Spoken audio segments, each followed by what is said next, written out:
I, N.K.Haldar from DAV Public School, CCL Greedy, I am trying to make you understand the poem My Mother at 66, written by Kamala Das. First of all, to know about the authoress, I say that she was born in Malabar, Kerala in the year 1934. Her every word is full of Indian sense and sensibilities. Her works are recognized for her versatility, originality, and indigenous flavor of the soil. She wrote many poems, short stories under the pen name of Madhavi Kutti. In this poem, My Mother at 66, Kamala Das has captured the complexities of human relationships. It is one of the finest examples of human bonding, especially that of mother and a daughter.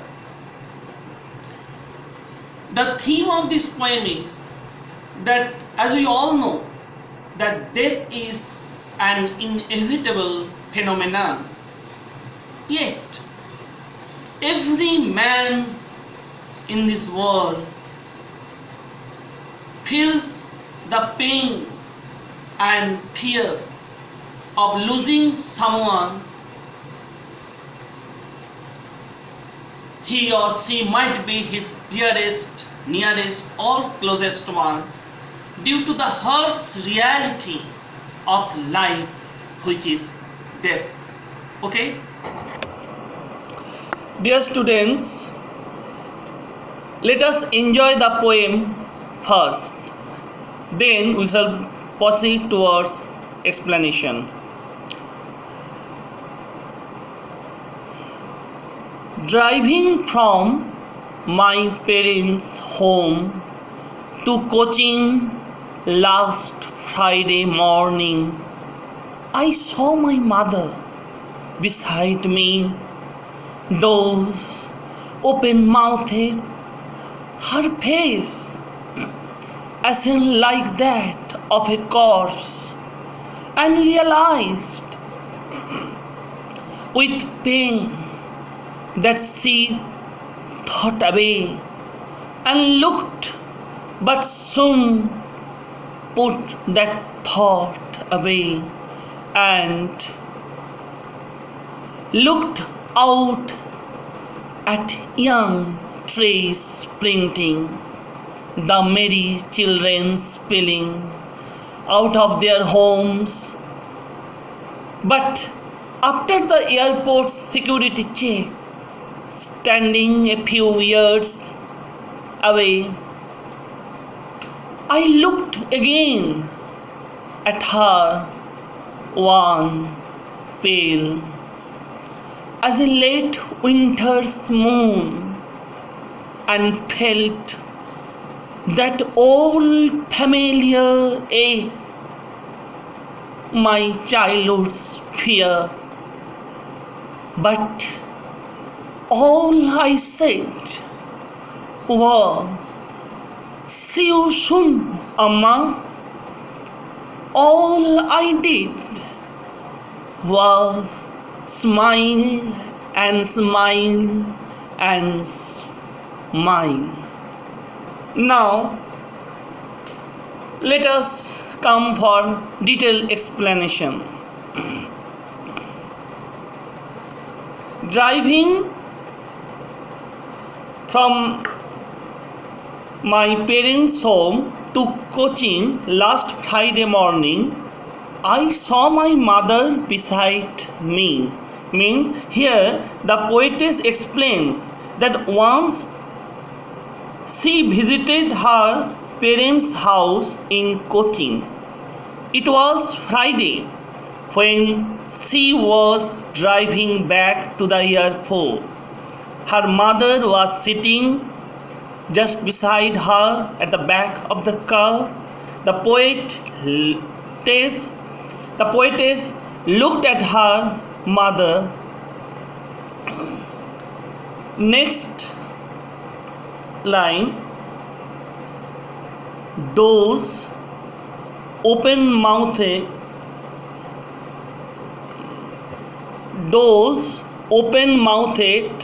her face ashen like that of a corpse, and realized with pain.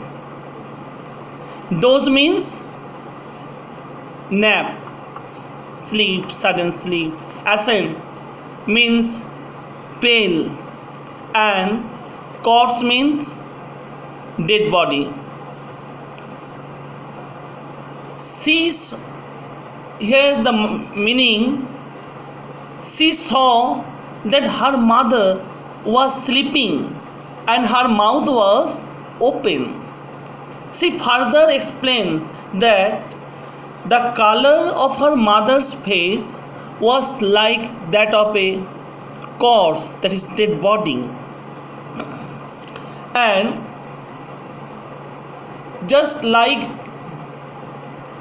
that of an ass. This means that there was some smoky appearance on her face. She looked like a dead body. Next, that she was as old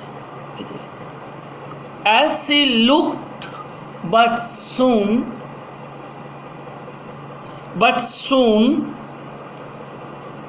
put that thought away and looked out at young trees sprinting, the merry children spilling out of their homes. Here spilling means here to come out in a large number, letting out.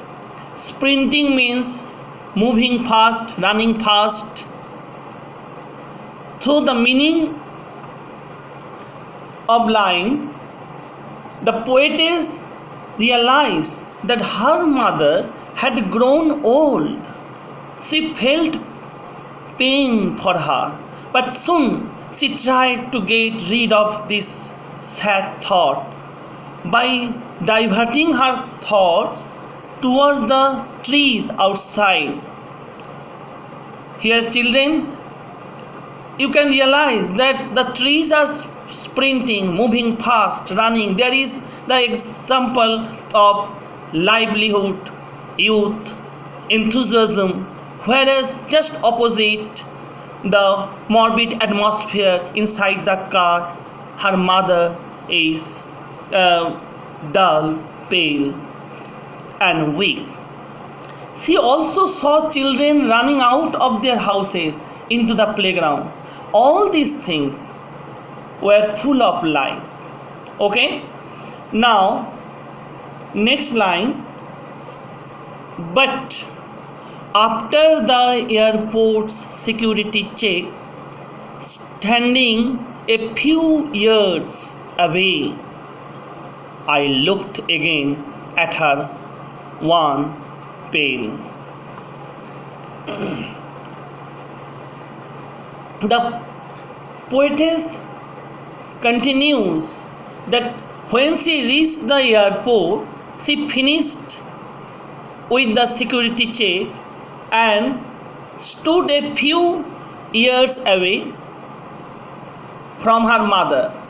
She noticed her mother's again, her aging face, which looked so dull, one.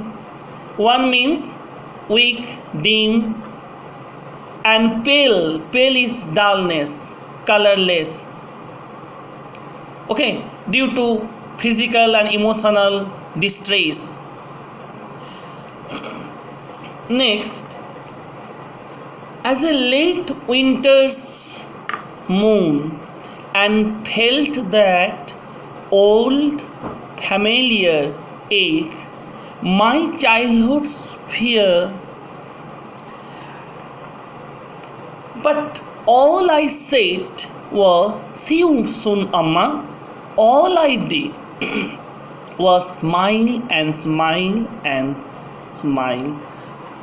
The poetess compares her mother to a late winter's moon. Why? Because moon during the late winter season becomes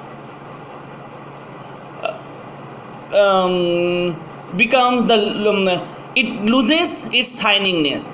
Similarly, mother at her old age has lost its youth and charming. So, as the poetess compares her mother to a late winter's moon, as the moon in winters is not shiny, and even her mother's face had also lost the same. As her mother was getting older and weak also, the poet feels that fear of separation, just as she used to feel during her childhood days when her mother went somewhere else for some time. As a child, she could not bear the pain of separating from her mother even for a moment. But now her mother has grown old. Now, as her mother has grown old, she is about to die. So this time the separation would be forever. How could she bear this pain? The poetess is too much worried about. She thinks perhaps this meeting will be the last meeting with her mother.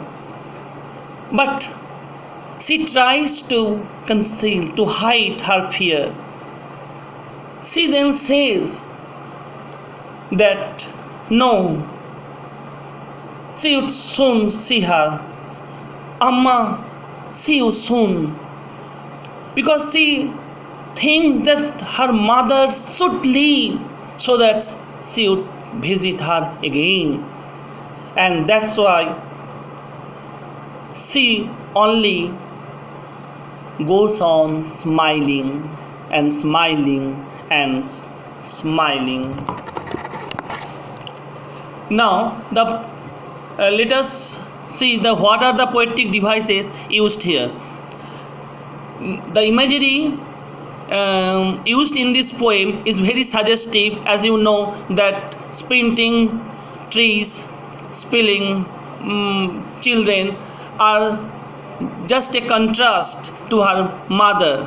Okay, now from the beginning, the use here, the figure of speech used is assonance. What is assonance?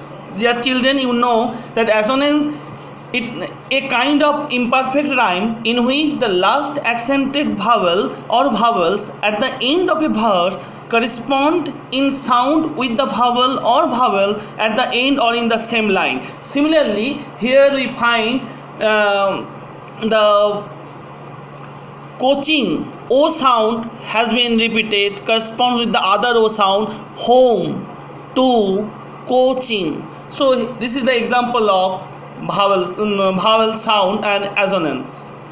Next, again we find the use of assonance of the vowel sound O, A and E, where the doors open, here O sound, and mouthed O sound, again the open E sound, and mouthed her face ascend, open ascend, and corpse. So among these words we find that the repetition and correspondence of O, A and E sound. So here the usage of assonance. Next, simile. As you all know that simile, the two dissimilar things when are compared with the use of like or as. Here you find very easily you can notice that her face ascend like that of a corpse. So here face has been compared to a dead body. So it is also the use of simile. Next, consonance. It is also a figure of speech. Consonance, do you know? Let us explain. Consonance is a stylistic literary device identified by the repetition of identical or similar consonants in neighboring words whose vowel sound are different. So here we find that saw consonant, not sound, saw consonant and t has been repeated when the poet says trees sprinting. What trees sprinting? Trees sprinting, to and saw, t and s has been repeated. Merry children spelling. So here the use of consonants. Next, repetition. Repetition, the same word has been repeated. Here the poet used the word, you can notify that the word looked has been used 2 or 3 times. Okay, so repetition. Next, literary devices. Again, at the end of the poem, the simile has been used. Mother's face is compared to as a late winter's moon. Both are dull and lifeless. So here also uses of simile. And the last repetition, that is word smile. So it is a poem, very short poem without any full stop, as if it is a part of a larger sentence overflowing with thought process. The last words, smile, smile and smile, emphasize on the fact that here the poetess made her desperate efforts to cover up her guilt, anxiety and agonizing thought of her mother's impending death by putting a simple smile on her face, just to bid her mother a cheerful adieu. Thank you.